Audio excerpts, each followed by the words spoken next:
Hello everyone, welcome to Department of Collegiate and Technical Education. Myself, Vinita JS. I'm a lecturer in Computer Science and Engineering Department in Government Polytechnic Ramnagara. As a part of Learning Management System, I welcome you all for session 2 of Web Programming Lab 15 CS 55P of 5th semester Computer Science and Engineering. As I already told in the session 1, the graded exercise 1 and 2 will come under dynamic documents with JavaScript. Course outcome is create a dynamic documents using XHTML and JavaScript. Learning outcome of this session is you are going to learn how to write a dynamic XHTML program, learn to write the JavaScripts, and learn to do the stacking of elements. An overview of this session is Introduction to HTML, HTML program structure, XHTML, dynamic documents, JavaScript, procedure for execution, stacking of elements, program explanation and its output, and finally MCQs. In session 1, we have already discussed about HTML. Just we recall that HTML stands for Hypertext Markup Language, where it uses tags to define elements within a document. And tags, they are used to specify the contents and they should be appear within angular brackets. For creating a web page, HTML is the standard markup language we are going to use. All HTML documents must start with document type declaration, that is doc type HTML, and in all HTML document we must include 4 tags, that is HTML, head, title and body tag. So this is the sample HTML program structure. First ಯಾವಾಗಲೂ ಕೂಡ doc type HTML document type declaration ಇರಬೇಕು. HTML root element, head ಮತ್ತೆ head ಒಳಗಡೆ title ನಾವು ನಮ್ಮ web ಪೇಜ್ಗೆ ಏನು title ಕೊಡಬೇಕು ಅಂತಿರ್ತೀವೋ ಅದನ್ನ ಟೈಟಲ್ ಒಳಗಡೆ ಬರಿಬೇಕಾಗತ್ತೆ. ನೆಕ್ಸ್ಟ್ ಬಾಡಿಲಿ ನಾವು ಏನೇ ವಿಸಿಬಲ್ ಕಂಟೆಂಟ್ಸ್ನ ಬರೀಬೇಕು ನಮ್ಮ ಡಾಕ್ಯುಮೆಂಟ್ ಅಲ್ಲಿ ಅಂದ್ರೆ ಅದನ್ನ ಬಾಡಿ ಟ್ಯಾಗ್ ಒಳಗಡೆ ಬರೀಬೇಕು. Finally will close the HTML. And XHTML, it stands for Extensible Hypertext Markup Language. Even it should start with the XHTML doc type declaration. ಇಲ್ಲೂ ಕೂಡ HTML ಹೆಡ್ ಟೈಟಲ್ ಮತ್ತೆ ಬಾಡಿ ಮ್ಯಾಂಡೇಟರಿ ಆಗಿರಬೇಕು. Element names ಎಲ್ಲಾನು ಕೂಡ lower case ಅಲ್ಲಿ ಇರಬೇಕು. ಎಲಿಮೆಂಟ್ಸ್ನ ನಾವು proper ಆಗಿ ಕ್ಲೋಸ್ ಮಾಡಿರಬೇಕು ಮತ್ತೆ ಪ್ರಾಪರ್ ಆಗಿ ನೆಸ್ಟಿಂಗ್ ಮಾಡಿರಬೇಕು. Attributes property of an element ಅದು ಕೂಡ ಲೋಯರ್ ಕೇಸ್ ಅಲ್ಲಿ ಇರಬೇಕು. ಮತ್ತೆ ಆಟ್ರಿಬ್ಯೂಟಿಗೆ ನಾವೇನಾದ್ರೂ ವ್ಯಾಲ್ಯೂಸ್ನ ಸ್ಪೆಸಿಫೈ ಮಾಡಿದ್ರೆ ಅದನ್ನ ಕೋಟೆಡ್ ಅಲ್ಲಿ ಸ್ಪೆಸಿಫೈ ಮಾಡಬೇಕು. Next is the dynamic documents or DHTML. Dynamic HTML or DHTML document is the one whose tag attributes, tag contents or element style properties can be changed after the document has been and is still being displayed by a browser. ನಾವು ಯಾವುದೇ ಒಂದು HTML document ಅಂತ tag attributes ಆಗಲಿ, content ಆಗಲಿ ಅಥವಾ element style properties ಆಗಲಿ document load ಆದಮೇಲೆ ಅಥವಾ ಅದು ಬ್ರೌಸರಲ್ಲಿ ಡಿಸ್ಪ್ಲೇ ಆಗ್ತಿರ್ಬೇಕಾದ್ರೂ ಕೂಡ ನಾವು ಚೇಂಜ್ ಮಾಡ್ಬೋದು ಅನ್ನೋದಾದರೆ ಆ ರೀತಿ ಡಾಕ್ಯುಮೆಂಟನ್ನು ನಾವು ಡೈನಮಿಕ್ HTML ಡಾಕ್ಯುಮೆಂಟ್ ಅಂತ ಕರಿತೀವಿ. Dynamic HTML or DHTML. It's a collection of technologies used together to create interactive and animated websites using a combination of static markup language such as HTML, a client-side scripting language such as JavaScript. Dynamic HTML ಅಥವಾ DHTML ಏನಾಗಿರುತ್ತೆ, it's a collection of technologies. ಏನಕ್ಕೆ interactive ಮತ್ತು animated ಆಗಿರೋಂಥ ವೆಬ್ಸೈಟ್ಸ್ನ create ಮಾಡೋದಕ್ಕೆ using static markup language ಆಗಿರೋಂಥ HTML, ಅದೇ ರೀತಿ ಕ್ಲೈಂಟ್ ಸೈಡ್ ಸ್ಕ್ರಿಪ್ಟಿಂಗ್ ಲ್ಯಾಂಗ್ವೇಜ್ ಆಗಿರೋಂಥ JavaScript. And dynamic changes in a document can be achieved through JavaScript. ಯಾವುದೇ ರೀತಿ ಡೈನಮಿಕ್ ಚೇಂಜಸ್ನ ನಮ್ಮ ಡಾಕ್ಯುಮೆಂಟಲ್ಲಿ ನಾವು ಮಾಡಬೇಕು ಅಂದರೆ ಅದನ್ನು ನಾವು JavaScript ಮುಖಾಂತರ ಅಚೀವ್ ಮಾಡ್ಬೋದು. Coming to JavaScript. JavaScript is very easy to implement because it is integrated with HTML. HTML ಜೊತೆ ಇಂಟಿಗ್ರೇಟೆಡ್ ಆಗಿರೋದ್ರಿಂದ JavaScript ಈಸಿಯಾಗಿ ಇಂಪ್ಲಿಮೆಂಟೇಷನ್ ಮಾಡ್ಬೋದು. ಆ್ಯಂಡ್ ಜಾವಾ ಸ್ಕ್ರಿಪ್ಟ್ನ ಈಗ ಆಲ್ಮೋಸ್ಟ್ ಎಲ್ಲ ಕಡೆ ಯೂಸ್ ಮಾಡ್ತೀವಿ and default it comes on every modern web browser. ಯಾವೆಲ್ಲ ಈಗ web browser Google Chrome Mozilla ಎಲ್ಲ ನಾವು ಯೂಸ್ ಮಾಡ್ತೀವಲ್ಲ ಆ ಎಲ್ಲ ವೆಬ್ ಬ್ರೌಸರಲ್ಲೂ ಕೂಡ ಜಾವಾ ಸ್ಕ್ರಿಪ್ಟು ಇನ್ಸ್ಟಾಲ್ ಆಗೇ ಇರುತ್ತೆ. ಆ್ಯಂಡ್ ಜಾವಾ ಸ್ಕ್ರಿಪ್ಟ್ ಯು will be divide into 3 parts: core, client side and server side. ಈ 3 ಪಾರ್ಟ್ ಆಗಿ ಮೇಯ್ನ್ ಆಗಿ ಜಾವಾ ಸ್ಕ್ರಿಪ್ಟ್ನ ಡಿವೈಡ್ ಮಾಡ್ತೀವಿ. What is core? Core is heart of the language. ಯಾವುದೇ ಒಂದು ಲ್ಯಾಂಗ್ವೇಜಿಗೆ ಮೇಯ್ನಾಗಿ ಬೇಕಾಗಿರೋವಂಥದ್ದು ಕೋರು. ಆ ಕೋರ್ ಜಾವಾ ಸ್ಕ್ರಿಪ್ಟ್ ಕೋರಲ್ಲಿ ಆಪ್ರೇಟರ್ಸ್, ಎಕ್ಸ್ಪ್ರೆಷನ್ಸ್, ಸ್ಟೇಟ್ಮೆಂಟ್ಸ್ ಆ್ಯಂಡ್ ಸಬ್ ಎಕ್ಸ್ಪ್ರೆಷನ್ಸ್ನ ನಾವು ಸ್ಪೆಸಿಫೈ ಮಾಡ್ತೀವಿ. Next is client side JavaScript. ನಾನು ಆಲ್ರೆಡಿ ಹೇಳಿದೆ, ನಾವು ಯಾವುದೇ ರೀತಿ ಡೈನಾಮಿಕ್ HTML ಪ್ರೋಗ್ರಾಮ್ ಬರಿಬೇಕಾದ್ರೆ ಸ್ಟ್ಯಾಟಿಕ್ ಪ್ರೋಗ್ರಾಮಿಂಗ್ ಲ್ಯಾಂಗ್ವೇಜ್ HTML ಮತ್ತು ಕ್ಲೈಂಟ್ ಸೈಡ್ ಜಾವಾ ಸ್ಕ್ರಿಪ್ಟ್ ಬೇಕು ಅಂತ. ಏನು ಕ್ಲೈಂಟ್ ಸೈಡ್ ಜಾವಾ ಸ್ಕ್ರಿಪ್ಟ್ ಅಂದರೆ it's a collection of objects that support the control of the browser and the interaction with the users. ಯಾವುದೇ ಒಂದು browser control ಮತ್ತು user ಜೊತೆ interaction ಇರೋದನ್ನ ಕಲೆಕ್ಷನ್ ಆಫ್ ಆಬ್ಜೆಕ್ಟ್ಸ್ ಸಪೋರ್ಟ್ ಮಾಡೋವಂಥದ್ದನ್ನೇ ನಾವು ಕ್ಲೈಂಟ್ ಸೈಡ್ ಜಾವಾ ಸ್ಕ್ರಿಪ್ಟ್ ಅಂತ ಕರಿತೀವಿ. And it is on HTML embedded scripting language. Usually ಈ ಸ್ಕ್ರಿಪ್ಟನ್ನ ನಾವು HTML ಒಳಗಡೆ ಎಂಬೆಡೆಡ್ ಮಾಡಿರ್ತೀವಿ. Next is server side Java script. It is a collection of objects that makes the language useful on a web server. Web server ಸೈಡಲ್ಲಿ ನಮಗೆ objects support ಮಾಡೋ ರೀತಿ ಇರೋಂಥ Java script server side Java script. And Java script is one of the 3 languages all web developers must learn. ನಾವು ಯಾವುದೇ ಒಂದು website ಅಥವಾ ಒಂದು ವೆಬ್ ಪೇಜ್ನ ಡೆವಲಪ್ ಮಾಡೋದಕ್ಕೂ ಮುಂಚೆ ಈ ಮೇನ್ 3 ಲ್ಯಾಂಗ್ವೇಜಸ್ನ ನಾವು ಕಲಿಲೇಬೇಕು. ಯಾವುದ್ಯಾವುದು? One is HTML, second one CSS, third one is JavaScript. HTML ಏನಕ್ಕೆ ಬೇಕು? It is use to define the content of web pages. ಯಾವುದೇ ಒಂದು ವೆಬ್ ಪೇಜಸ್ನ ಕಂಟೆಂಟ್ನ ಡಿಫೈನ್ ಮಾಡಬೇಕು ಅಂದರೆ ನಮಗೆ HTML ಗೊತ್ತಿರಬೇಕು. And CSS to specify the layout of web pages. Web ಪೇಜಸ್ಗೆ ಯಾವ ರೀತಿ ಲೇಔಟ್ ಇರಬೇಕು ಅಂತ ಸ್ಪೆಸಿಫೈ ಮಾಡಲಿಕ್ಕೆ CSS ಬೇಕು. JavaScript, it is the program to the behaviour of a web pages. ಒಂದು ವೆಬ್ ಪೇಜಸ್ ಪ್ರೋಗ್ರಾಮ್ ಬಿಹೇವಿಯರ್ನ ತಿಳಿಸೋದಕ್ಕೆ ನಮಗೆ ಜಾವಾ ಸ್ಕ್ರಿಪ್ಟ್ ಬೇಕು. ಆ್ಯಂಡ್ ಈ ಜಾವಾ ಸ್ಕ್ರಿಪ್ಟ್ನ ನಾವು ಬ್ರೌಸರಲ್ಲಿ ಎಕ್ಸಿಕ್ಯೂಟ್ ಮಾಡಬೇಕಾದ್ರೆ ಯಾವ ರೀತಿ ಮಾಡ್ಬೋದು? Well, our 2 options. One is either you can put it inside a script element, anywhere inside an HTML document. ಅಂದರೆ HTML ಡಾಕ್ಯುಮೆಂಟ್ ಒಳಗಡೆ ಸ್ಕ್ರಿಪ್ಟ್ ಎಲಿಮೆಂಟನ್ನು ಬರೆದು ಅದರೊಳಗಡೆ ನೀವು ಜಾವಾ ಸ್ಕ್ರಿಪ್ಟನ್ನು ಇನ್ಕ್ಲೂಡ್ ಮಾಡ್ಬೋದು. R put it inside an external JavaScript file with a .js extension and then reference that file inside the HTML document using an empty script element with a source attribute. ನೀವು ಅದನ್ನು external ಆಗಿ ಅಂದರೆ ಹೊರಗಡೆ ಒಂದು JavaScript ಫೈಲ್ನ save ಮಾಡಿ, that is ಜಾವಾ ಸ್ಕ್ರಿಪ್ಟ್ನ ಫೈಲ್ ಸೇವ್ ಮಾಡಬೇಕಾದ್ರೆ .js ಅಲ್ಲಿ ಸೇವ್ ಮಾಡಬೇಕು. HTML ಪ್ರೋಗ್ರಾಮ್ನ ಸೇವ್ ಮಾಡಬೇಕಾದ್ರೆ .html ಅಂತ ಸೇವ್ ಮಾಡಬೇಕು. ಹೊರಗಡೆ ಎಕ್ಸ್ಟರ್ನಲ್ ಫೈಲ್ ಆಗಿ ಸೇವ್ ಮಾಡಿ ಅದನ್ನು ಆ ಫೈಲನ್ನು HTML ಡಾಕ್ಯುಮೆಂಟ್ ಒಳಗಡೆ ನೀವು ಎಂಟಿ ಸ್ಕ್ರಿಪ್ಟ್ ಎಲಿಮೆಂಟ್ ಸ್ಕ್ರಿಪ್ಟ್ ಸೋರ್ಸ್ ಅಂತ ಬರೆದು ಅಟ್ರಿಬ್ಯೂಟ್ ಅಂಡ್ ಸೋರ್ಸನ್ನು ಬರೆದು ಅದರೊಳಗಡೆ ನೀವು ಜಾವಾ ಸ್ಕ್ರಿಪ್ಟನ್ನು ಕೂಡ ಕಾಲ್ ಮಾಡ್ಬೋದು. These are the 2 ways. That is how to include your JavaScript in HTML document. Suppose HTML document ಒಳಗಡೆ ಬರಿತೀವಿ ಅಂದರೆ ಯಾವ ರೀತಿ ಬರೆಯೋದು? Script type is equal to text or Java script.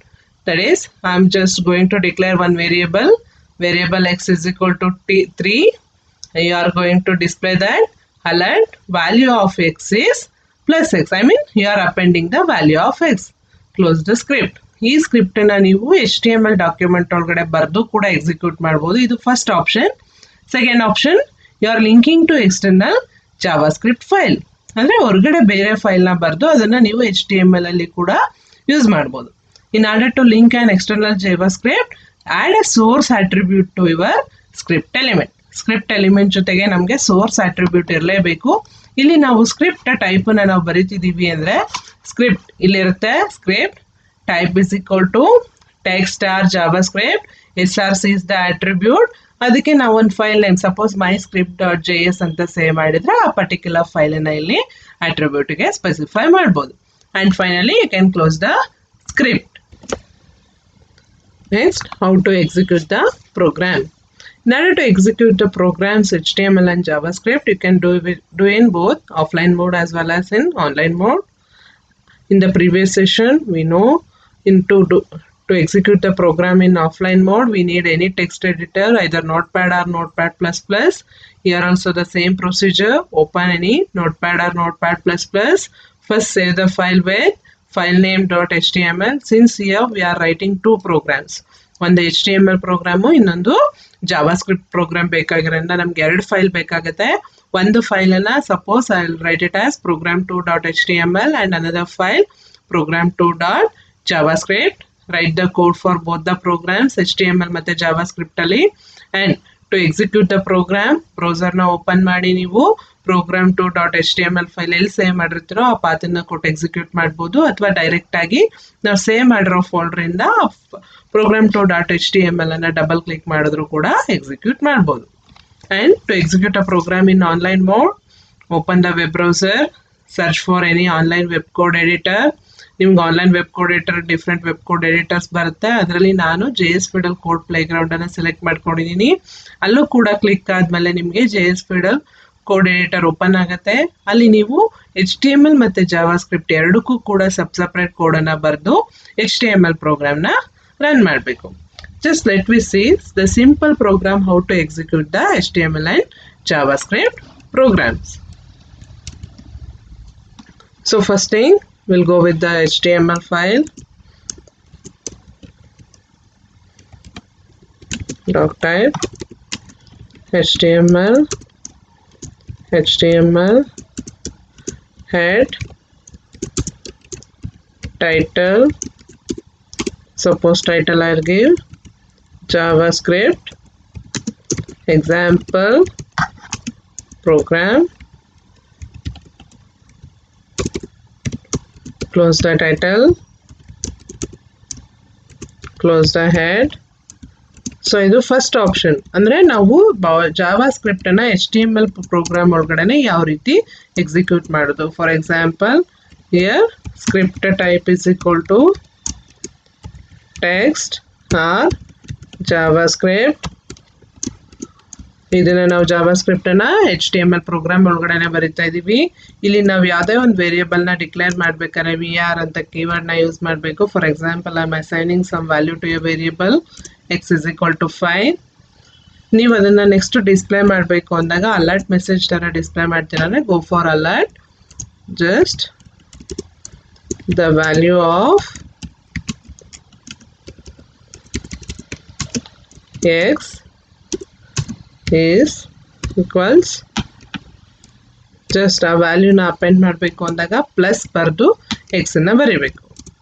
Next ಅದೇ ರೀತಿ ನೀವೇನಾದ್ರು ಬಾಡಿ ಟ್ಯಾಗಲ್ಲಿ ಒಳಗಡೆ ಬರಿತೀನಿ ಅನ್ನೋದಾದರೆ ಜಾವಾಸ್ಕ್ರಿಪ್ಟಲ್ಲಿ ಡಾಕ್ಯುಮೆಂಟ್ ಡಾಟ್ ರೈಟ್ ಒಳಗಡೆ ನಾವು ಪ್ರಿಂಟ್ ಮಾಡೋವಂಥ ಡಾಕ್ಯುಮೆಂಟ್ಸ್ನ ಬರೀಬೇಕು. For example hi welcome to web programming lab.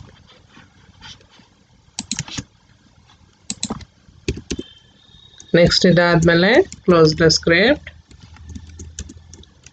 close the body tag, close the HTML tag. Next ಈ ಫೈಲ್ನ ಸೇವ್ ಮಾಡಬೇಕಾದ್ರೆ ಗೋ ಫಾರ್ ಫೈಲ್, ಸೇವ್. ಇಲ್ಲಿ ಜಾವಾಸ್ಕ್ರಿಪ್ಟ್ನ HTML ಪ್ರೋಗ್ರಾಮ್ ಒಳಗಡೆ ನಾವು ಸೇವ್ ಮಾಡಿದ್ದೀವಿ, ಹಾಗಾಗಿ ಇದನ್ನು HTML ಅಂತಾನೆ ಸೇವ್ ಮಾಡಬೇಕು. Next I will save it in E drive. Suppose it is some program.html. So ಇದು ಫೈಲ್ ಟೈಪನ್ನು ನಾವು ಹೈಪರ್ಟೆಕ್ಸ್ಟ್ ಮಾರ್ಕಪ್ ಲ್ಯಾಂಗ್ವೇಜ್ ಅಂತ ಸೇವ್ ಮಾಡ್ಕೋಬೇಕು. Save the program. To execute this program I save the file in E drive. So just open E drive. ಅಲ್ಲಿ ನಾನು program ಅಂತ save ಮಾಡಿದ್ದೀನಿ, ಅದ್ರ ಮೇಲೆ ಡಬಲ್ ಕ್ಲಿಕ್ ಮಾಡಿದ್ರೆ ನಮ್ಗೆ ಪ್ರೋಗ್ರಾಮ್ ಎಕ್ಸಿಕ್ಯೂಟ್ ಆಗುತ್ತೆ. ಜಸ್ಟ್ ಫಸ್ಟ್ ಒನ್ ನಾನು ಅಲರ್ಟ್ ಮೆಸೇಜ್ ಕೊಟ್ಟಿದ್ದೀನಿ, ಹಾಗಾಗಿ ಅಲರ್ಟ್ ಮೆಸೇಜ್ ಇಲ್ಲಿ ಬರ್ತಾ ಇದೆ, the value of x is equal to 5. So next body content ಒಳಗಡೆ ಡಿಸ್ಪ್ಲೇ ಮಾಡೋಕ್ಕೆ ಆ given hi welcome to web programming ಡೈರೆಕ್ಟಾಗಿ ಈಗಾರು ಎಕ್ಸಿಕ್ಯೂಟ್ ಮಾಡಿ, ಅಥವಾ ಬ್ರೌಸರಲ್ಲಿ ನೀವು ಫೈಲ್ ಪಾತ್ ಕೊಟ್ಟು ಬೇಕಿದ್ರೆ ಎಕ್ಸಿಕ್ಯೂಟ್ ಮಾಡಿ. ಇದು one way. Another one, so ಜಾವಾಸ್ಕ್ರಿಪ್ಟನ್ನು ಬೇರೆ ಬರೆದು HTML ಪ್ರೋಗ್ರಾಮ್ ಒಳಗಡೆ ಅದನ್ನು ಯೂಸ್ ಮಾಡ್ಕೊಳ್ಳೋದು. Same program, just we'll do it with the separate HTML file and separate JavaScript file. Just I'll copy the same thing. I'll save this program as HTML.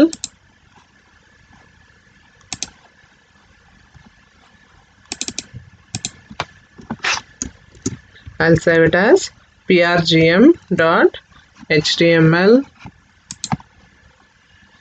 It is HTML file.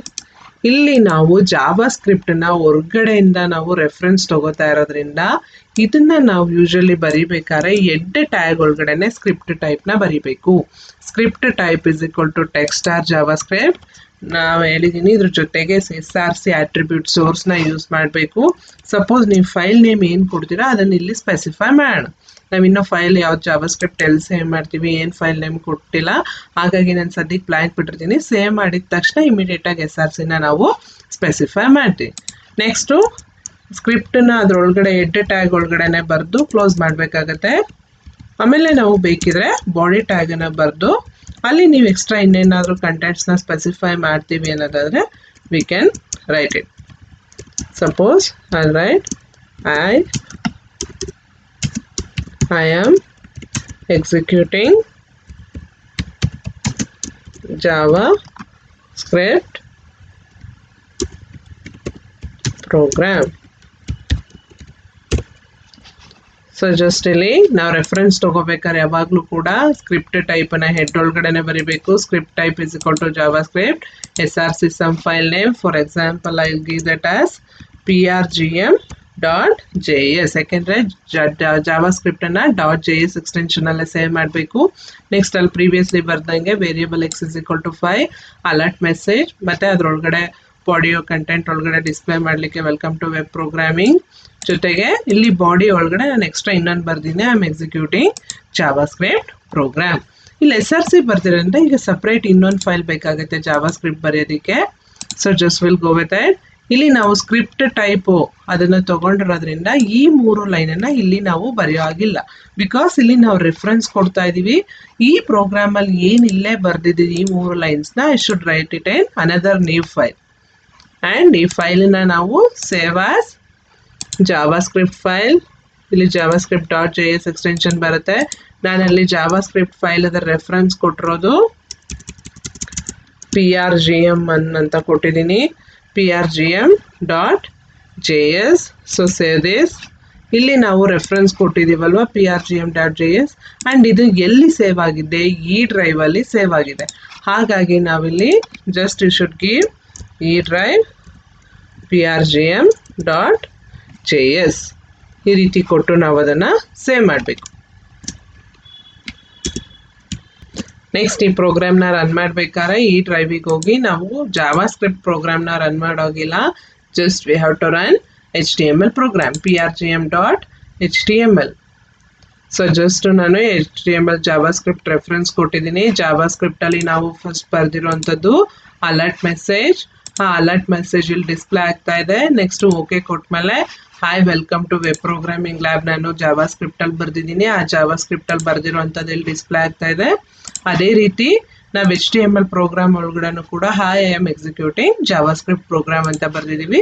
ಅದು ಕೂಡ ಇಲ್ಲಿ display ಆಗ್ತಾ ಇದೆ. ಅಂದರೆ HTML program ಒಳಗಡೆ ಡೈರೆಕ್ಟಾಗಿ ಬೇಕಿದ್ರೆ ನಾವು ಜಾವಾ ಸ್ಕ್ರಿಪ್ಟನ್ನು ಬರೀಬೋದು, ಅಥವಾ ಜಾವಾ ಸ್ಕ್ರಿಪ್ಟನ್ನು ನಾವು ಸಪ್ರೇಟ್ ಫೈಲಲ್ಲಿ ಬರೆದು ಅದನ್ನು ನಾವು HTML ಫೈಲ್ ಒಳಗಡೆ ರೆಫರೆನ್ಸ್ ಆಗಿ ತೊಗೋಬೋದು. ಆ್ಯಂಡ್ ಕೀಪ್ ಇನ್ ಮೈಂಡ್, ನಾವು ಸಪ್ರೇಟಾಗಿ ಬರೆದ ಅಥವಾ HTML ಪ್ರೋಗ್ರಾಮ್ ಒಳಗಡೆ ಎಂಬೆಡೆಡ್ ಮಾಡಿದಾಗ ಬಾಡಿ ಟ್ಯಾಗ್ ಒಳಗಡೆ ಡೈರೆಕ್ಟಾಗಿ ನಿಮ್ಮ ಸ್ಕ್ರಿಪ್ಟ್ ಏನಿರುತ್ತೋ ಆ ಸ್ಕ್ರಿಪ್ಟನ್ನು ಫುಲ್ಲು ಕೂಡ ಬರಿಬೋದು. ಆ್ಯಂಡ್ ಜಾವಾ ಸ್ಕ್ರಿಪ್ಟ್ ಬರಿಬೇಕಾದ್ರೆ ಯಾವಾಗಲೂ ಕೂಡ ಸ್ಕ್ರಿಪ್ಟ್ ಅನ್ನೋ ಎಲಿಮೆಂಟನ್ನು ಯೂಸ್ ಮಾಡೇ ಬರಿಬೇಕಾಗತ್ತೆ. ವೆರಾಸ್ ನೀವು ರೆಫರೆನ್ಸ್ ತಗೋಬೇಕಾದ್ರೆ ಈ ಸ್ಕ್ರಿಪ್ಟ್ ಟೈಪನ್ನು ಹೆಡ್ ಟ್ಯಾಗ್ ಒಳಗಡೆ ನಾವು ಬರಿಬೇಕು. ಜೊತೆಗೆ ಇಲ್ಲಿ ಎಕ್ಸ್ಟ್ರಾ ಒಂದು ಅಟ್ರಿಬ್ಯೂಟ್ನ ಯೂಸ್ ಮಾಡಬೇಕು, that is SRC. SRC stands for source. Source ಅಂದರೆ ನಾವು ಎಲ್ಲಿ ಸೇವ್ ಮಾಡಿದ್ದೀವಿ ಜಾವಾ ಸ್ಕ್ರಿಪ್ಟ್ ಫೈಲನ್ನು ಅನ್ನೋದನ್ನು ಬರಿಬೇಕಾಗುತ್ತೆ. This is the simple program to execute HTML and JavaScript programs. Now let us move back to the graded exercise 2.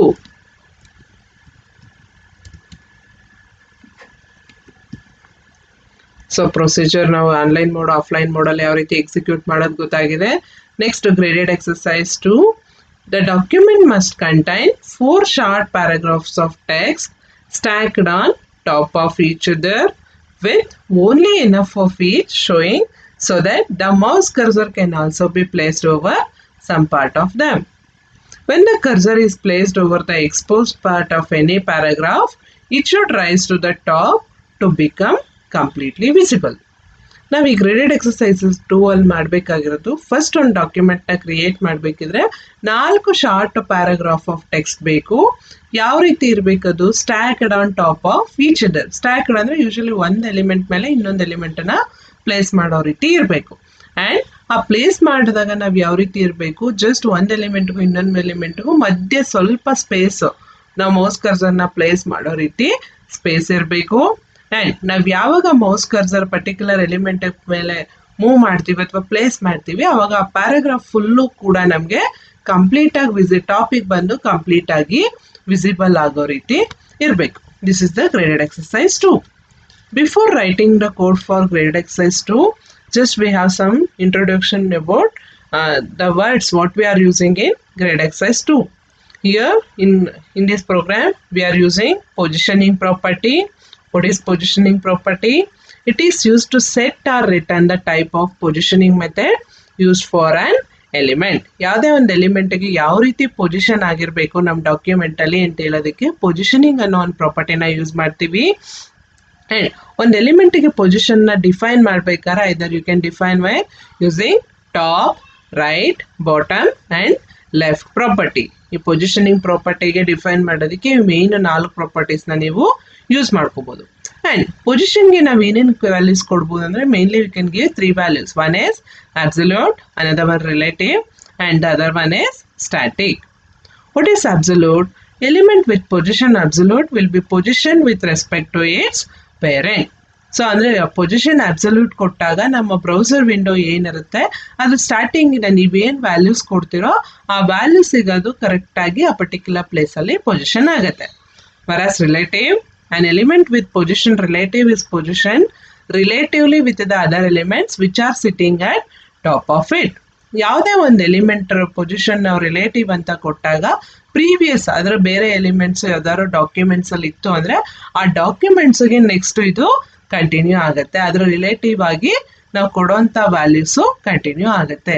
And the last is static. ನೀವು ಯಾವುದೇ ರೀತಿ ಪೊಸಿಷನಿಂಗನ್ನು ನಾವು ಸೆಟ್ ಮಾಡಿಲ್ಲ ಅಬ್ಸಲ್ಯೂಟ್ ರಿಲೇಟಿವ್ ಅಂದರೆ this method is the default method for positioning. ಯಾವುದೇ ಕಾರಣಕ್ಕೂ ಒಂದ್ಸಲಿ static ಅಂತ ಕೊಟ್ಮೇಲೆ ನಾವು ಅದನ್ನು ಚೇಂಜ್ ಮಾಡಲಿಕ್ಕೆ ಆಗಲ್ಲ. ನೆಕ್ಸ್ಟ್ ಇದರಲ್ಲಿ ಜಾವಾ ಸ್ಕ್ರಿಪ್ಟಲ್ಲಿ ಇನ್ನೂ ಒಂದು get element by I D ಮೆಥಡ್ನ ಯೂಸ್ ಮಾಡ್ತೀವಿ. Why do we need that? It is use to return the element that as the I D attribute with the specified value. ಯಾವುದೇ ಒಂದು ಐ ಡಿಗೆ specified value ಏನಿರುತ್ತೋ ಅದ್ರ element ವ್ಯಾಲ್ಯೂನ ನಾವು ತೊಗೊಳೋದಕ್ಕೆ get element by I D use ಮಾಡ್ತೀವಿ. Suppose ಯಾವುದೇ element ಆ ಥರ ಐ ಡಿ ನೇಮಲ್ಲಿ ಇರಲಿಲ್ಲ ಅಂದರೆ it returns the null value. And ಪ್ರತಿಯೊಂದು ಐ ಡಿ ಕೂಡ ನಾವು ಬರೆಯುವಂಥ ವೆಬ್ ಪೇಜ್ ಡಾಕ್ಯುಮೆಂಟಲ್ಲಿ ಬರೆಯುವಂಥ ಐ ಡಿ ಯುನಿಕ್ ಆಗಿರಬೇಕು. ಸಪೋಸ್ ಯಾವುದಾದ್ರೂ ಒಂದು ಎಲಿಮೆಂಟ್ ನೇಮ್ ಇರೋವಂಥದ್ದು ಸೇಮ್ ಐ ಡಿ ಇರೋವಂಥದ್ದು ಒಂದಕ್ಕಿಂತ ಜಾಸ್ತಿ ಎಲಿಮೆಂಟ್ ಇದ್ದರೆ get element by I D ಯಾವಾಗಲೂ ಕೂಡ ಫಸ್ಟ್ ಎಲಿಮೆಂಟ್ ಏನಿರುತ್ತೆ ಸೋರ್ಸ್ ಕೋಡಲ್ಲಿ ಅದರ ಐ ಡಿನ ಅದು ರಿಟರ್ನ್ ಮಾಡುತ್ತೆ. ಹಾಗಾದರೆ ಅದ್ರ ಸಿಂಟ್ಯಾಕ್ಸ್ ಯಾವ ರೀತಿ ಬರೀಬೇಕು? Syntax is document dot get element by I D. ಆ ಎಲಿಮೆಂಟಿಗೆ ಏನು ಐ ಡಿ ಕೊಟ್ಟಿರ್ತೀವಿ ಆ ಐ ಡಿ ನೇಮ್ನ ಇಲ್ಲಿ ಬರೀಬೇಕಾಗತ್ತೆ. Next is stacking of elements. ಇಲ್ಲಿ ಕೊಟ್ಟಿದ್ದಾರೆ, ನಾವು ಸ್ಟ್ಯಾಕಿಂಗ್ ಆಫ್ ಎಲಿಮೆಂಟ್ಸನ್ನ ಮಾಡಬೇಕು ಈ ಗ್ರೇಡೆಡ್ ಎಕ್ಸಸೈಸಲ್ಲಿ. ಹಾಗಾದರೆ ಸ್ಟ್ಯಾಕಿಂಗ್ ಆಫ್ ಎಲಿಮೆಂಟ್ಸ್ ಮಾಡಬೇಕು ಅಂದಾಗ ನಾವು ಯಾವ ಪ್ರಾಪರ್ಟೀಸ್ನ ಯೂಸ್ ಮಾಡಬೇಕು? ಪೊಸಿಷನಿಂಗ್ ಜೊತೆಗೆ top and left properties allows the placement of any an element anywhere in the 2 dimension of the display of a document. ಯಾವುದೇ ಒಂದು ಡಾಕ್ಯುಮೆಂಟಲ್ಲಿ 2 ಡೈಮೆನ್ಷನಲ್ಲಿ ಡೇಟಾನ ಡಿಸ್ಪ್ಲೇ ಮಾಡೋಕ್ಕೆ ಅಥವಾ ಪ್ಲೇಸ್ ಮಾಡಲಿಕ್ಕೆ ಎಲಿಮೆಂಟನ್ನ ನಾವು ಟಾಪ್ ಮತ್ತು ಲೆಫ್ಟ್ ಪ್ರಾಪರ್ಟೀಸ್ನ ಯೂಸ್ ಮಾಡ್ತೀವಿ. ಈ ಸ್ಟ್ಯಾಕಿಂಗ್ ಕಾನ್ಸೆಪ್ಟ್ ಬಂದಾಗ 2 ಡೈಮೆನ್ಷನ್ ಜೊತೆಗೆ 3rd ಡೈಮೆನ್ಷನ್ನು ಕೂಡ ಮಾಡೋದು ಮೋಸ್ಟ್ ಇಂಪಾರ್ಟೆಂಟ್. ಆ್ಯಂಡ್ ಇಲ್ಲಿ ಟಾಪ್ ಎಲಿಮೆಂಟ್ ಯಾವುದಿರುತ್ತೋ ಅದು ಯೂಶಲಿ ಸೂಪರ್ ಇಂಪೋಸ್ ಒಂದರ ಮೇಲೆ ಒಂದು ಪ್ಲೇಸ್ ಆದಾಗ ಕೆಳಗಡೆ ಇರೋವಂಥ ಲೋಯರ್ ಎಲಿಮೆಂಟನ್ನು ಆಲ್ಮೋಸ್ಟ್ ಹೈಡ್ ಮಾಡುತ್ತೆ. ಟಾಪಲ್ಲಿರೋ ಎಲಿಮೆಂಟ್ ಮಾತ್ರ ಅದು ಡಿಸ್ಪ್ಲೇ ಆಗ್ತಿರುತ್ತೆ. ನಾವೀಗ 3rd ಡೈಮೆನ್ಷನಲ್ಲಿ ಎಲಿಮೆಂಟ್ಸ್ನ ಪ್ಲೇಸ್ ಮಾಡಬೇಕು ಅಂದಾಗ ನಾವಿಲ್ಲಿ ಝೆಡ್ ಇಂಡೆಕ್ಸ್ ಆಟ್ರಿಬ್ಯೂಟನ್ನು ಯೂಸ್ ಮಾಡಬೇಕು. ಆ ಜಾವಾ ಸ್ಕ್ರಿಪ್ಟ್ ಸ್ಟೈಲಲ್ಲಿ ಝೆಡ್ ಇಂಡೆಕ್ಸ್ನ ಬರೆಯೋದಕ್ಕೆ will use Z index attribute. And ಯಾವ ಒಂದು ಎಲಿಮೆಂಟಿಗೆ ಝೆಡ್ ಇಂಡೆಕ್ಸ್ ವ್ಯಾಲ್ಯೂ ಗ್ರೇಟರ್ ಆಗಿರುತ್ತೋ ಅಲ್ಲಿ ಇಷ್ಟೊಂದು ಒಂದಕ್ಕಿಂತ ಜಾಸ್ತಿ ಎಲಿಮೆಂಟ್ಸ್ ಇದ್ದಾಗ ಯಾವ ಎಲಿಮೆಂಟಿಗೆ ಝೆಡ್ ಇಂಡೆಕ್ಸ್ ವ್ಯಾಲ್ಯೂ ಗ್ರೇಟರ್ ಬರುತ್ತೆ ಅದು ಕಡಿಮೆ ಇರೋ ಎಲಿಮೆಂಟಿಗಿನ್ನ ಮೇಲೆ ಬರುತ್ತೆ. So that lower Z index value ಯಾವ್ದಿರುತ್ತೋ ಅದು ಕೆಳಗಡೆ ಹೋಗಿ ಹೈಡ್ ಆಗುತ್ತೆ. That's the most important thing. Stacking ಮಾಡಬೇಕು ಅಂದಾಗ ನಮಗೆ ಮೇಯ್ನಾಗಿ ಝೆಡ್ ಇಂಡೆಕ್ಸ್ ವ್ಯಾಲ್ಯೂ ಬೇಕೇ ಬೇಕು.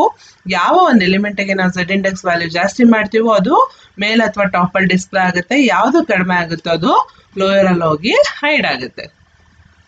And to write a code for graded exercise 2, what and all the input we need. So ಇಲ್ಲಿ 4 ಪ್ಯಾರಾಗ್ರಾಫ್ಸ್ ಬರಿಬೇಕಾಗಿಂದ first prepare 4 paragraphs of text. ನಿಮ್ಗೆ ಯಾವ ರೀತಿ ಬೇಕೋ ಆ ರೀತಿ ಫಸ್ಟ್ 4 ಪ್ಯಾರಾಗ್ರಾಫ್ನ ಬರ್ಕೊಳ್ಳಿ. ನೆಕ್ಸ್ಟ್ ಆ ಪ್ಯಾರಾಗ್ರಾಫನ್ನ ನಾವು ಒಂದ್ರ ಮೇಲೆ ಒಂದು ಸ್ಟ್ಯಾಕ್ ಆಗೋ ರೀತಿ ಬರಿಬೇಕಾಗತ್ತೆ. ನೆಕ್ಸ್ಟ್ ಅದರಲ್ಲಿ ನಾವು 2 ಫೈಲ್ನ ಕ್ರಿಯೇಟ್ ಮಾಡಬೇಕು. ಒಂದು HTML ಪ್ರೋಗ್ರಾಮು, ಇನ್ನೊಂದು ಜಾವಾ ಸ್ಕ್ರಿಪ್ಟ್ ಪ್ರೋಗ್ರಾಮ್. 2 ಫೈಲನ್ನು ಕೂಡ ಕೋಡ್ ಬರೆದು ಪ್ರೋಗ್ರಾಮ್ನ ಸೇವ್ ಮಾಡಬೇಕು. And finally to run it go for running the HTML program, that is program2.html. So ಇದು ಗ್ರೇಡೆಡ್ ಎಕ್ಸಸೈಸಸ್ಗೆ ನಾನು 4 ಪ್ಯಾರಾಗ್ರಾಫ್ ಆಫ್ ಟೆಕ್ಸ್ಟನ್ನು ಕ್ರಿಯೇಟ್ ಮಾಡ್ಕೊಂಡಿದ್ದೀನಿ. First paragraph, I am Anvith Gowda I am a computer science student. My register number is 159 CS 17007. I am coming from Bangalore. ಇದೇ ರೀತಿ ನಾನು 4 ಪ್ಯಾರಾಗ್ರಾಫ್ಸನ್ನು create ಮಾಡ್ಕೊಂಡಿದ್ದೀನಿ. ಯಾಕೆಂದರೆ ನಂಗೆ ಈಸಿ ಆಗುತ್ತೆ ಅದನ್ನು ನಾವು ಬರಿಬೇಕಾದ್ರೆ ಅಥವಾ ಡಿಸ್ಪ್ಲೇ ಮಾಡ್ಬೇಕಾದ್ರೆ ಒಂದೇ ಥರ ಇದ್ದರೆ ನಮಗದು ಪ್ಯಾರಾಗ್ರಾಫ್ ಈಸಿ ಆಗುತ್ತೆ ಅನ್ನೋ ಒಂದು ರೀಸನ್ನಿಗೆ. ನಿಮಗೆ ಬೇಕು ಅಂದಾಗ ನೀವು ಯಾವುದೇ ರೀತಿ ಪ್ಯಾರಾಗ್ರಾಫ್ಸನ್ನು ಬೇಕಿದ್ರೆ ಕ್ರಿಯೇಟ್ ಮಾಡ್ಕೋಬೋದು.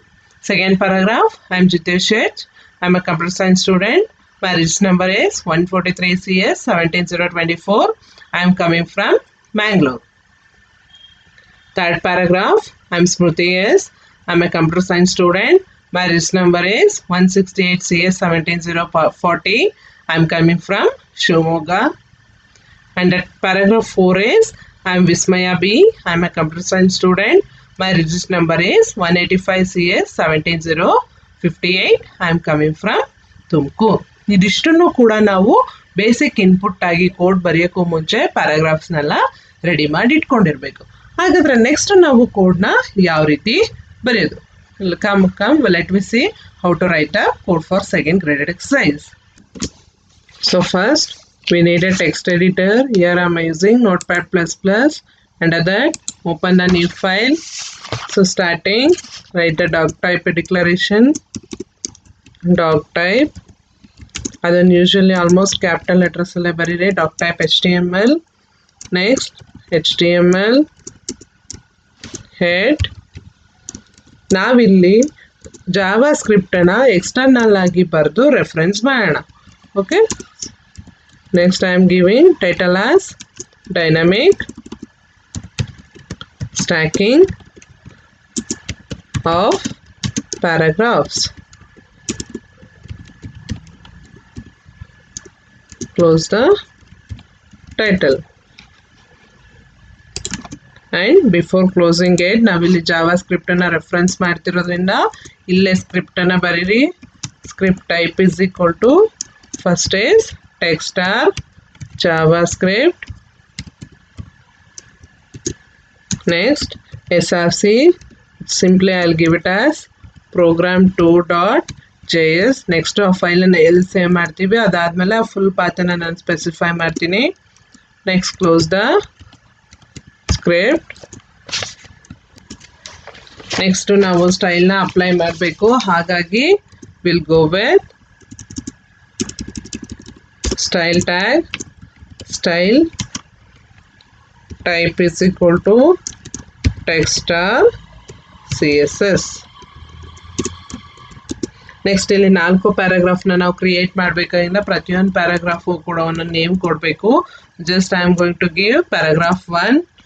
ನಾ ಆಲ್ರೆಡಿ ಹೇಳ್ದಂಗೆ ಇನಿಷಿಯಲಿ ವ್ಯಾಲ್ಯೂಸ್ನ ಅಥವಾ ಅದಕ್ಕೆ ಪೊಸಿಷನಿಂಗ್ ವ್ಯಾಲ್ಯೂಸ್ನೆಲ್ಲ ಸೆಟ್ ಮಾಡಬೇಕು. First thing I will give it as colour brown. Positioning property use ಮಾಡ್ತೀವಿ ಅಂತ ಹೇಳಿದೆ. ಪೊಸಿಷನಲ್ಲಿ ಇಲ್ಲಿ ನಾವು ಅಬ್ಸಲ್ಯೂಟ್ ವ್ಯಾಲ್ಯೂನ ಯೂಸ್ ಮಾಡ್ತಾ ಇದ್ದೀವಿ.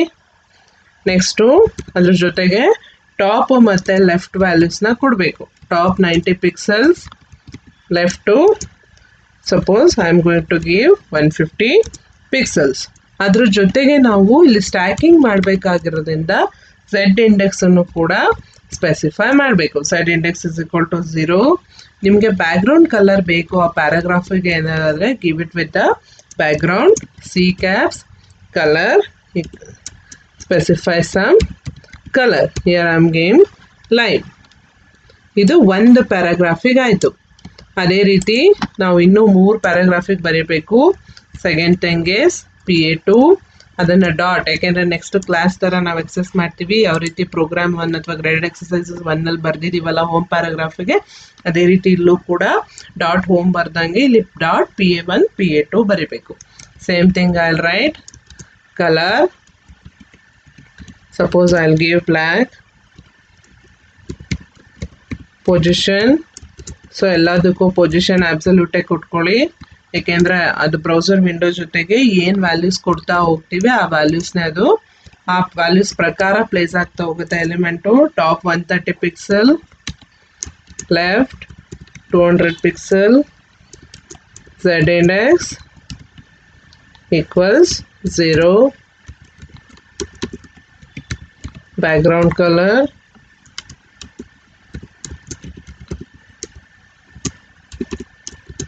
I'll give orange. ಇದು ಸೆಕೆಂಡ್ ಪ್ಯಾರಾಗ್ರಾಫಿಗೆ ಆಯಿತು. Next I'll go with third paragraph.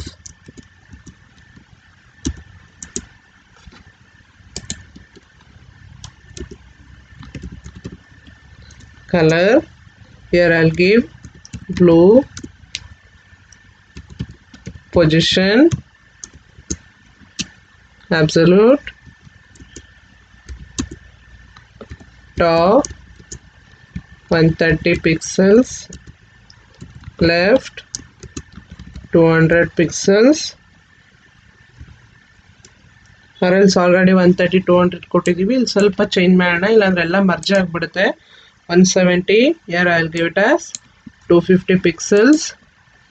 Z index initial ಎಲ್ಲದಕ್ಕೂ ಕೂಡ ಝೆಡ್ ಇಂಡೆಕ್ಸ್ನ 0 ಮಾಡಿ, ಅಂದರೆ ಯಾವ ಎಲಿಮೆಂಟು ಕೂಡ ಟಾಪಲ್ಲಿ ಇದೆ ನಮಗೆ ಗೊತ್ತಿಲ್ಲ, ಹಾಗಾಗಿ initial I will give Z index as 0. Next background colour,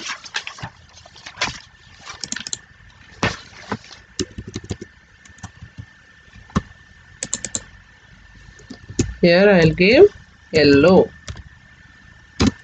This is third paragraph. Go for fourth paragraph.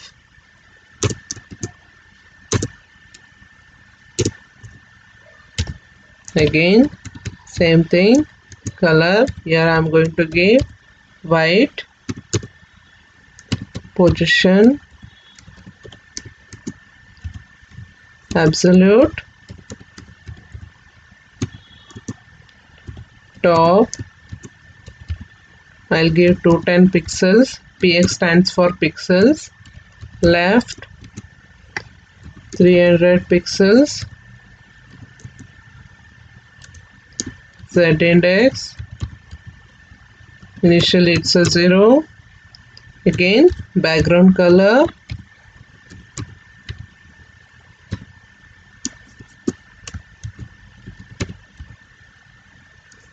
I'll give blue. So ಇದಿಷ್ಟು ಸ್ಟೈಲ್ನ ಅಪ್ಲೈ ಮಾಡಿದ್ದೀವಿ. Close the style tag. Style ಟ್ಯಾಗ್ನ ಕ್ಲೋಸ್ ಮಾಡಾದ್ಮೇಲೆ ಹೆಡ್ ಟ್ಯಾಗ್ನ ಕ್ಲೋಸ್ ಮಾಡಿ. ಇನ್ನೂ head tag close ಮಾಡಿರಲಿಲ್ಲ, ಹಾಗಾಗಿ ಹೆಡ್ ಟ್ಯಾಗ್ನ ಇಲ್ಲಿ ಕ್ಲೋಸ್ ಮಾಡಬೇಕು. Next go for body tag. Next ಇವಾಗ ನಾವು 4 ಪ್ಯಾರಾಗ್ರಾಫ್ನ ಕ್ರಿಯೇಟ್ ಮಾಡಿದ್ದೀವಿ, ಅದನ್ನು ಆಕ್ಸೆಸ್ ಮಾಡಬೇಕು ಅಂದಾಗ ಪಿ ಕ್ಲಾಸ್ ನೇಮ್, ಕ್ಲಾಸಿಗೆ ಅನ್ನೋದಕ್ಕೂ ಒಂದೊಂದು ನೇಮ್ ಕೊಟ್ಟಿದ್ದೀವಿ. First one given it as PA1. Next ಅದಕ್ಕೊಂದು ID ಕೊಡ್ತಾ ಇದ್ದೀನಿ ಯುನಿಕ್ ಆಗಿ, ID ಅಂತಲೇ ಬರೀಬೇಕು. ಅದಕ್ಕೆ ಐಡಿಗೆ ನಾನು P1 ಅಂತ ಕೊಟ್ಟಿದ್ದೀನಿ. ಆ್ಯಂಡ್ ಇಲ್ಲಿ ಆನ್ ಮೌಸ್ ಓವರ್, ನಾವು ಸೆಷನ್ 1ನಲ್ಲಿ ಆನ್ ಮೌಸ್ ಓವರ್ ಏನಕ್ಕೆ ಯೂಸ್ ಮಾಡ್ತೀವಿ ಅನ್ನೋದು ಗೊತ್ತಿದೆ. When the element mouse cursor is placed over the element, ಅವಾಗ ಯಾವುದೋ ಒಂದು ಫಂಕ್ಷನ್ ಇನ್ವೋಕ್ ಮಾಡ್ತೀವಿ. Suppose I am give it as to top function, ಅದಕ್ಕೆ ನಾವು ಪ್ಯಾರಾಮೀಟರ್ನ ಪಾಸ್ ಮಾಡ್ತಾ ಇದ್ದೀನಿ, that is ID. ID is P1. Semicolon, close the double quotes. Close the angular bracket. ಈಗ ನಾವಿಲ್ಲಿ ಪ್ಯಾರಾಗ್ರಾಫ್ನ ಬರೀಬೇಕು. ಏನನ್ನ ನಾವು ತಗೊಂಡಿದ್ದೀವಲ್ವ, ಪ್ಯಾರಾಗ್ರಾಫ್ ಅಂದ್ಕೊಂಡಿದ್ದೀವಲ್ಲ, ಕ್ರಿಯೇಟ್ ಮಾಡಿದ್ದೀವಲ್ಲ, 4 ಪ್ಯಾರಾಗ್ರಾಫಲ್ಲಿ just I am copying the paragraph.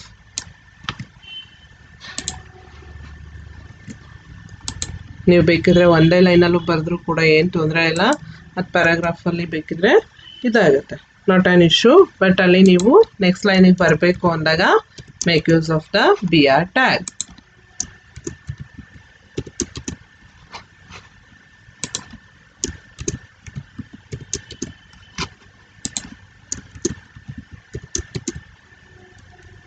And finally close the P tag. ಇದು ಫಸ್ಟ್ ಪ್ಯಾರಾಗ್ರಾಫಿಗೆ ಆಯಿತು. Same thing I have to write for paragraph 2. ಅದಕ್ಕೆ ಕೊಟ್ಟಿರೋಂಥ name PA2, ID equals P2. On mouse over, ಮೌಸ್ನ element ಮೇಲೆ move ಮಾಡಿದಾಗ ಅದು ಮೇಲೆ ಬರಬೇಕಲ್ವಾ, ಹಾಗಾಗಿ ಆನ್ ಮೌಸ್ ಓವರ್ ಫಂಕ್ಷನ್ನೇ ಕಾಲ್ ಮಾಡಬೇಕಾಗುತ್ತೆ ನಾವು. ಫಂಕ್ಷನ್ ನೇಮ್ ಎಲ್ಲದಕ್ಕೂ ಕೂಡ ಯೂನಿಕಾಗಿ ಒಂದೇ function. Just I am giving it as to top. ಅದಕ್ಕೆ ಪ್ಯಾರಾಮೀಟರ್ನ ID ಪಾಸ್ ಮಾಡಬೇಕು. ID ಪ್ರತಿಯೊಂದಕ್ಕೂ ಕೂಡ ಯೂನಿಕ್ ಆಗಿರುತ್ತೆ. ಅಲ್ಲಿ P1 ಕೊಟ್ಟಿದ್ರೆ ಈ ಸೆಕೆಂಡ್ ಪ್ಯಾರಾಗ್ರಾಫಿಗೆ ನಾನು ID P2 ಕೊಟ್ಟಿದ್ದೀನಿ. Even I will just copy the second one. Second paragraph is this one.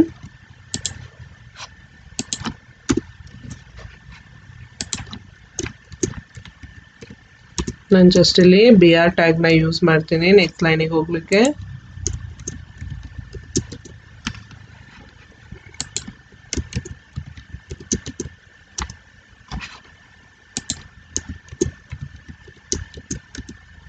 ಲಾಸ್ಟಿಗೆ P ಟ್ಯಾಗ್ನ ಕ್ಲೋಸ್ ಮಾಡಿ. ಇದು ಪ್ಯಾರಾಗ್ರಾಫ್ 2 ಆಯಿತು.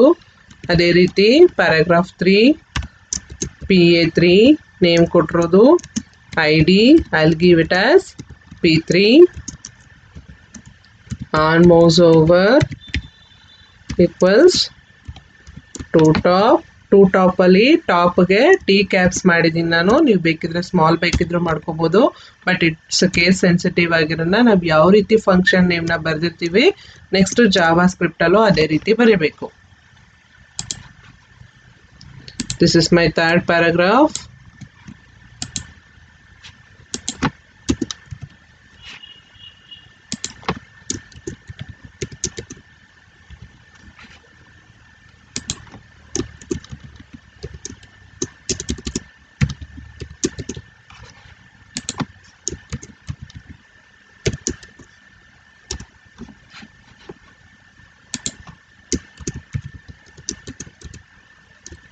Close the P tag.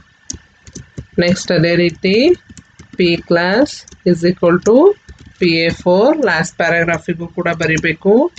ID equals P4. On mouse over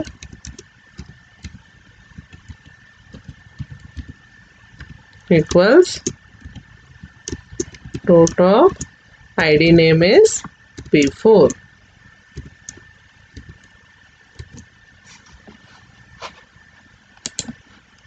My fourth paragraph, I am Vismaya B. Just I will copy that.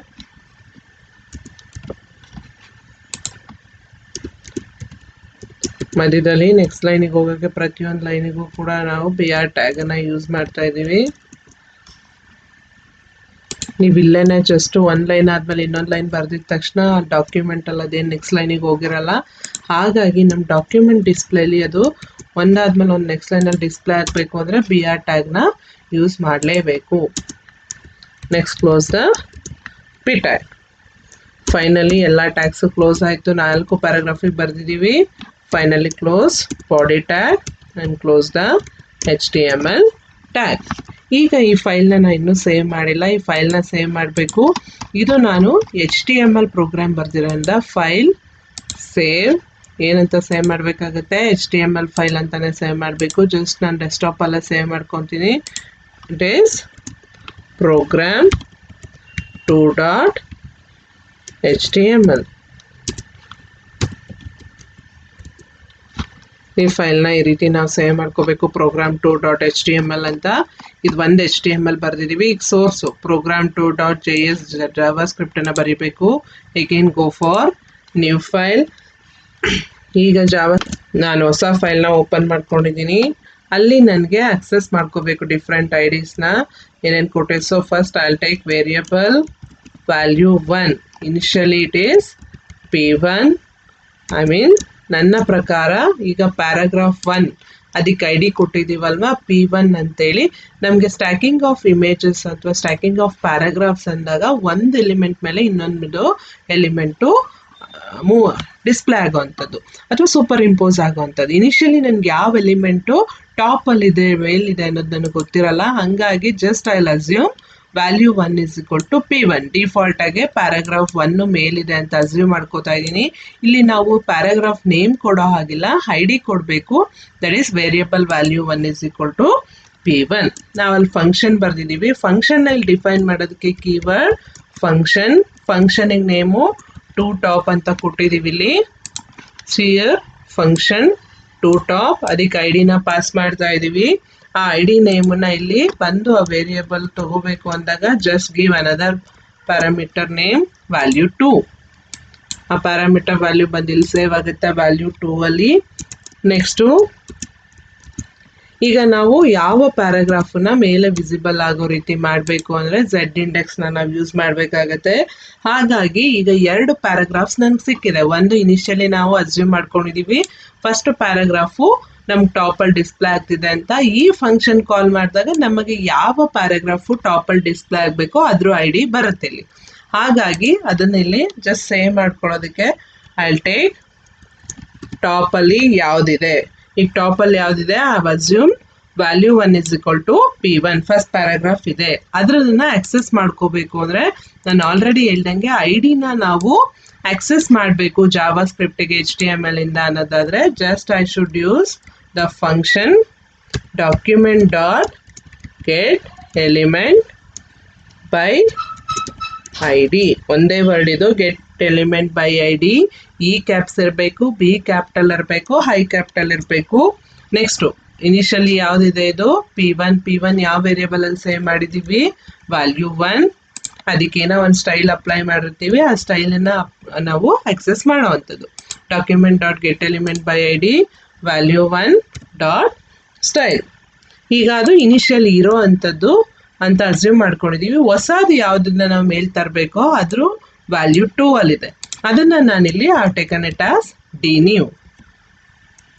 Document again I ಡಿನ access ಮಾಡ್ಕೋಬೇಕಾಗಿರೋದ್ರಿಂದ get element by I D. So I D ಯಾವುದಕ್ಕೆ ಬಂದು save ಆಗ್ತಾ ಇದೆ initially it is value 2. I will give it as value 2 dot style. And ಈಗ ನಾವು already top paragraph 1 ಇದೆ. ಹೊಸದಾಗಿ ನಾನು ಮಾಡಬೇಕಾಗಿರೋದು assume it is paragraph 2. Stacking ಮಾಡಬೇಕಾದ್ರೆ ಥರ್ಡ್ ಡೈಮೆನ್ಷನಲ್ಲಿ ನಾವು ಝೆಡ್ ಇಂಡೆಕ್ಸ್ ಆಟ್ರಿಬ್ಯೂಟ್ನ ಯೂಸ್ ಮಾಡ್ತೀವಿ ಅಂತ ಹೇಳಿದ್ದೀವಿ. ಯಾವ ಒಂದು ಝೆಡ್ ಇಂಡೆಕ್ಸ್ ಆಟ್ರಿಬ್ಯೂಟ್ ವ್ಯಾಲ್ಯೂ ಜಾಸ್ತಿ ಆಗುತ್ತೋ ಅದು ಟಾಪಲ್ಲಿ ವಿಸಿಬಲ್ ಆಗುತ್ತೆ. ಯಾವ ಎಲಿಮೆಂಟ್ ಝೆಡ್ ಇಂಡೆಕ್ಸ್ ವ್ಯಾಲ್ಯೂ ಕಡಿಮೆ ಆಗುತ್ತೋ ಅದು ಹೈಡ್ ಆಗುತ್ತೆ. ಈಗ ನಮಗೆ ಟಾಪಲ್ಲಿರೋವಂಥದ್ದು ಹೈಡ್ ಆಗಬೇಕು, ನೀವಲ್ಲಿರೋವಂಥದ್ದು ಮೇಲೆ ಟಾಪಲ್ಲಿ ವಿಸಿಬಲ್ ಆಗಬೇಕು. ಹಾಗಾಗಿ ನಾವು ಝೆಡ್ ಇಂಡೆಕ್ಸ್ ವ್ಯಾಲ್ಯೂನ ಡಿ ನೀವಿಗೆ ಜಾಸ್ತಿ ಮಾಡಬೇಕು, ಡಿ ಟಾಪಿಗೆ ಕಡಿಮೆ ಮಾಡಬೇಕು. ಅದನ್ನು ಬರಿಬೇಕಾದ್ರೆ just have to write D top dot Z index. ಇದನ್ನು ನಾನು ಕಡಿಮೆ ಅಂದರೆ just I am making it as 0. ಹೊಸದಾಗಿ ಜಾಸ್ತಿ ಮಾಡಬೇಕಾಗಿರೋದು ಡಿ ನೀವಿಗೆ. ಹಾಗಾಗಿ D new equals D new dot Z index equals suppose I will give it as 10. ಇಷ್ಟೇ ವ್ಯಾಲ್ಯೂ ಕೊಡಬೇಕು ಅಂತೇನಿಲ್ಲ, ಜಾಸ್ತಿ ಮಾಡಬೇಕಾಗಿರೋದ್ರಿಂದ ಐ ಗಿವನ್ ಇಟ್ ಆಸ್ 10. ಈಗ ನಮಗೆ ಯಾವ ಪ್ಯಾರಾಗ್ರಾಫ್ ಮೇಲ್ ಬಂದಿದೆ, ಫಾರ್ ಎಕ್ಸಾಂಪಲ್ ಇಫ್ P2 ಬಂದಿದೆ ಇಲ್ಲಿ ಅಂದರೆ ಈಗ ನನಗೆ ಮೇಲ್ಗಡೆ ಇರೋವಂಥದ್ದು ಹೊಸದಾಗಿ ನಾನು P2ನ ಮೇಲ್ ತೊಗೊಂಬಂದಿದ್ದೀನಿ, P1 ಅದು ಕೆಳಗಡೆ ಹೋಗಿದೆ. ಹಾಗಾದರೆ ಇವಾಗ ವ್ಯಾಲ್ಯೂ 1ಗೆ ಫಸ್ಟು P1 ಇತ್ತು, ಬಟ್ ಈಗ ವ್ಯಾಲ್ಯೂ 1ಗೆ P2ನ ನಾನು ಅಸೈನ್ ಮಾಡಬೇಕು. P2 ಯಾವುದ್ರಲ್ಲಿದೆ ವ್ಯಾಲ್ಯೂ 2 ಅಲ್ಲಿದೆ. ಅದನ್ನು ನಾವಿಲ್ಲಿ ಒಂದು ಸ್ಟೇಟ್ಮೆಂಟ್ ಬರಿಬೇಕು. Value 1 is equal to value 2. This is the JavaScript for second program. Save this file. Save ಮಾಡಬೇಕಾದ್ರೆ ಸೇವ್ ಆಸ್ ಟೈಪ್ JavaScript ಅಂತ ತಗೊಳ್ಳಿ.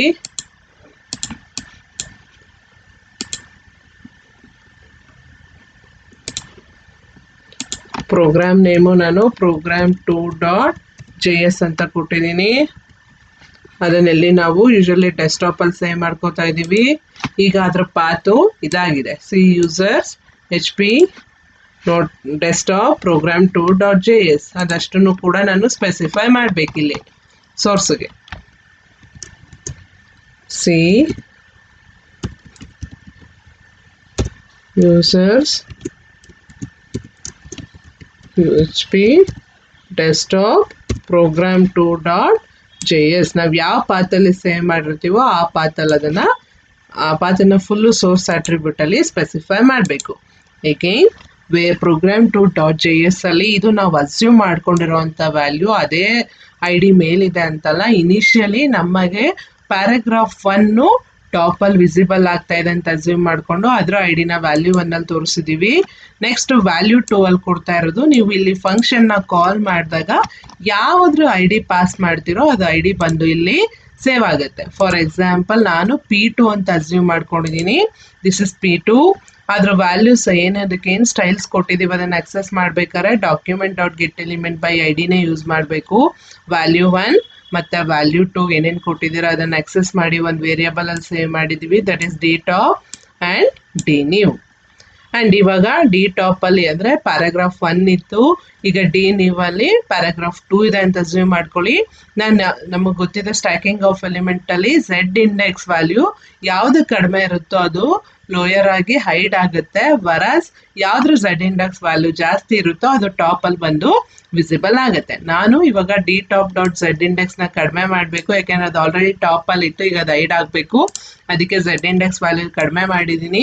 ಈಗ dnew ಹೊಸದಾಗಿ ನಾವು ಇಲ್ಲಿ ಯಾವುದೋ ತೊಗೊಂಡಿದ್ದೀವಿ ಅದು ಟಾಪಲ್ಲಿ ವಿಸಿಬಲ್ ಆಗಬೇಕು, ಹಾಗಾಗಿ dnew.z ಇಂಡೆಕ್ಸ್ನ ವ್ಯಾಲ್ಯೂನ ನಾನು ಜಾಸ್ತಿ ಮಾಡಿದ್ದೀನಿ.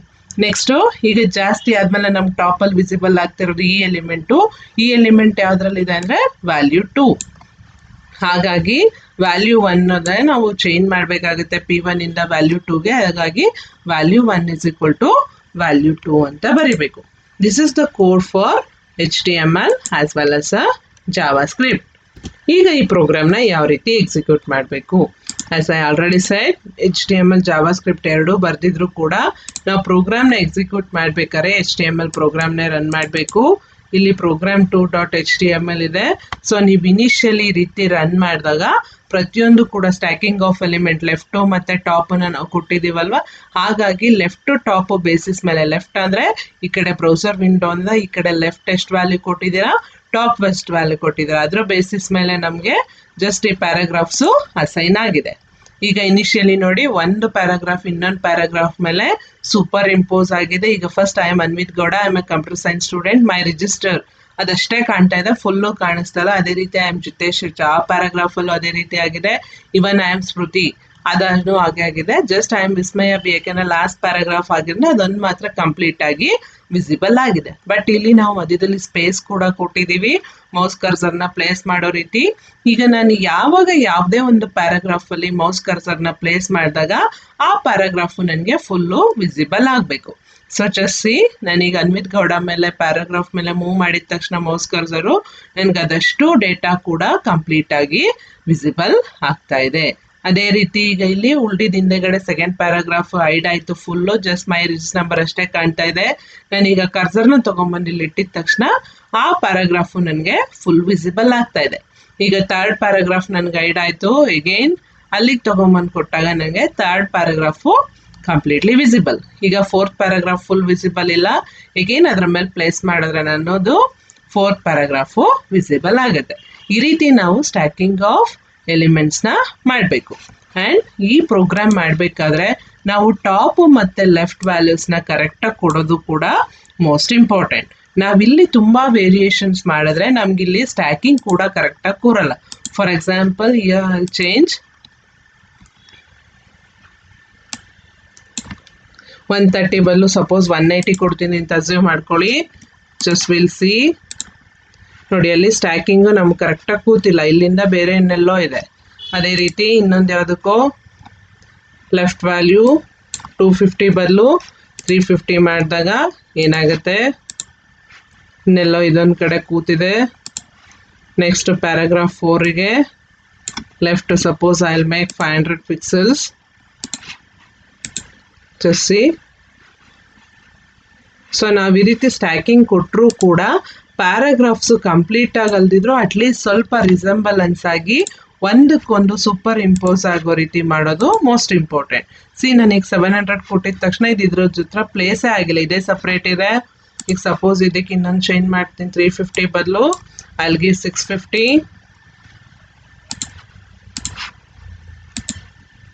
ಸೊ ನೋಡಿ ಅಲ್ಲೆಲ್ಲ ಚೇಂಜಸ್ ಆಗ್ತಾ ಇದೆ. ಈಗ ಇವೆರಡು ಪ್ಯಾರಾಗ್ರಾಫ್ ಸ್ಟ್ಯಾಕಿಂಗ್ ಆಗೇ ಇಲ್ಲ, ಇವೆರಡು ಮಾತ್ರ ಪ್ಯಾರಾಗ್ರಾಫ್ ಸ್ಟ್ಯಾಕಿಂಗಲ್ಲಿದೆ. ಹಾಗಾಗಿ ನಾವು ಇಲ್ಲಿ ಪ್ಯಾರಾಗ್ರಾಫ್ ವ್ಯಾಲ್ಯೂಸ್ನ ಸ್ಪೆಸಿಫೈ ಮಾಡೋದು ಕೂಡ top and left values paragraph specify ಮಾಡೋದು ಕೂಡ most important.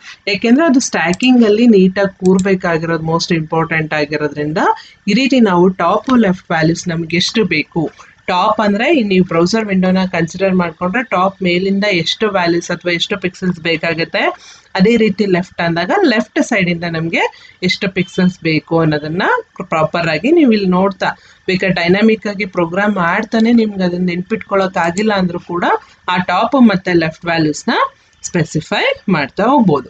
This is how you can execute the HTML and JavaScript programs. So same thing ನೀವು ಈ ಪ್ರೋಗ್ರಾಮ್ನ ಬೇಕಿದ್ರೆ ಜಾವಾಸ್ಕ್ರಿಪ್ಟನ್ನು ಇಲ್ಲೇ ಕೂಡ ಬರಿಬೇಕು ಅಂದಾಗ ನಾನು ಹೇಳ್ಕೊಟ್ಟಿದ್ದೀನಲ್ಲ ಎಕ್ಸಾಂಪಲಲ್ಲಿ ಎಂಬೆಡೆಡ್ ಮಾಡಿ HTML ಒಳಗಡೆ ಎಂಬೆಡೆಡ್ ಮಾಡ್ಬೋದು, ಅಥವಾ ಎಕ್ಸ್ಟರ್ನಲ್ ಫೈಲ್ ಆಗಿ ಬರೆದು ಕೂಡ ಅದನ್ನಿಲ್ಲಿ ರೆಫರೆನ್ಸ್ ಮಾಡ್ಬೋದು. So just you try it out, write the JavaScript program in HTML itself, embedded within HTML, and run the HTML program. After execution of that, we will get the output like this. ಅಲ್ವಾ? So just initially ಎಲ್ಲ ಈ ರೀತಿ stacking ಆಗಿರುತ್ತೆ. ನಾವು ಒಂದೊಂದನ್ನೇ highlight ಮಾಡಿದಾಗ ನಮ್ಗೆ ಆ paragraph visible ಆಗ್ತಾ ಹೋಗುತ್ತೆ, ರೈಟ್? ಸೊ ಇದಿಷ್ಟು ಕೂಡ graded exercise 2 execution. Just we'll have a discussion about multiple choice question. What is CSS stands for? Cascading style sheets, cascade style sheet, color style sheets, cascade sheet style. Usually CSS stands for cascading style sheet. So answer is cascading style sheet, that is answer A. Next, which of the following CSS property controls how an element is positioned? Position, set, static, fix. ಅಂದರೆ ಯಾವ ಒಂದು CSS property ಮುಖಾಂತರ ನಾವು ಎಲಿಮೆಂಟ್ನ positioning ಮಾಡ್ತೀವಿ. ಎಲಿಮೆಂಟ್ನ position ಮಾಡಲಿಕ್ಕೆ use ಮಾಡೋಂಥ property position. Static ಎಲ್ಲ ಕೂಡ ಪೊಸಿಷನಲ್ಲಿ ಕೊಡುವಂಥ ಒಂದು ವ್ಯಾಲ್ಯೂ. ಸೆಟ್ ಟು ಫಿಕ್ಸ್ ಅವೆಲ್ಲ ಯಾವುದೇ ಕಾರಣಕ್ಕೂ ನಾವಿಲ್ಲಿ CS ಪ್ರಾಪರ್ಟಿಲಿ ಎಲಿಮೆಂಟ್ನ ಪೊಸಿಷನ್ ಮಾಡಲಿಕ್ಕೆ ಯೂಸ್ ಮಾಡಲ್ಲ. ಹಂಗಾಗಿ answer is A, position. Next, third one, which of the following CSS properties sets the stacking order of position elements? X index, Y index, Z index, and all of the above. ನೀವು stacking ಮಾಡಬೇಕು ಅಂದಾಗ X Y index ಜೊತೆಗೆ ಇನ್ನೂ ಒಂದು ಯಾವ ಇಂಡೆಕ್ಸ್ನ use ಮಾಡ್ತೀರಾ? Usually ನಾವೊಂದು ಯಾವುದೇ ಎಲಿಮೆಂಟ್ನ 2 ಡೈಮೆನ್ಷನಲ್ಲಿ ಡಿಸ್ಪ್ಲೇ ಮಾಡ್ತೀವಿ ಅಂದರೆ ಎಕ್ಸ್ ವೈ ಇಂಡೆಕ್ಸ್ ಸಾಕು. ಬಟ್ ಸ್ಟ್ಯಾಕಿಂಗ್ ಮಾಡಬೇಕಾದ್ರೆ ನಮಗೆ third dimension most important. Third dimension ಯಾವುದದು? It is done with the help of Z index. ಹಾಗಾಗಿ answer is C. Fourth one, HTML documents are stored in the file in the form of .hxm, .html or .htm, .hmx or .html. ಈ HTML ಡಾಕ್ಯುಮೆಂಟ್ಸ್ನ ನಾವು ಯಾವ ಫಾರ್ಮಲ್ಲಿ save ಮಾಡ್ತೀವಿ? Usually will save the HTML file in the format .html or .htm. Hence, answer is B, .html or .htm. Next, DHTML is the combination of XML and XHTML, HTML and JavaScript, XHTML and HTML, HTML and CSS. DHTML stands for Dynamic Hypertext Markup Language. XML stands for Extensible Markup Language. XHTML stands for Extensible Hypertext Markup Language. CSS stands for Cascading Style Sheet. ಯಾವುದೇ ಒಂದು dynamic HTML ನಾವು ಬರೀಬೇಕು ಅಂದಾಗ we should have a combination of HTML and JavaScript.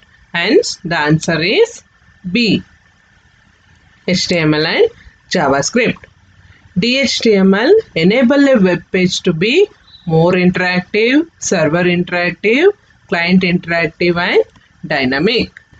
DHTML use ಮಾಡೋದ್ರಿಂದ web page ನಮ್ಗೆ ಯಾವ ರೀತಿ ಇರುತ್ತೆ, ಮೋರ್ ಇಂಟ್ರಾಕ್ಟಿವಾ, ಸರ್ವರ್ ಇಂಟ್ರಾಕ್ಟಿವಾ, ಕ್ಲೈಂಟ್ ಇಂಟ್ರಾಕ್ಟಿವಾ, ಡೈನಮಿಕ್. ಯೂಶಲಿ DHTML ಡೈನಮಿಕ್ ಆಗಿ ಮಾಡೋದ್ರಿಂದ answer is D, dynamic. So these are some MCQs related to this session.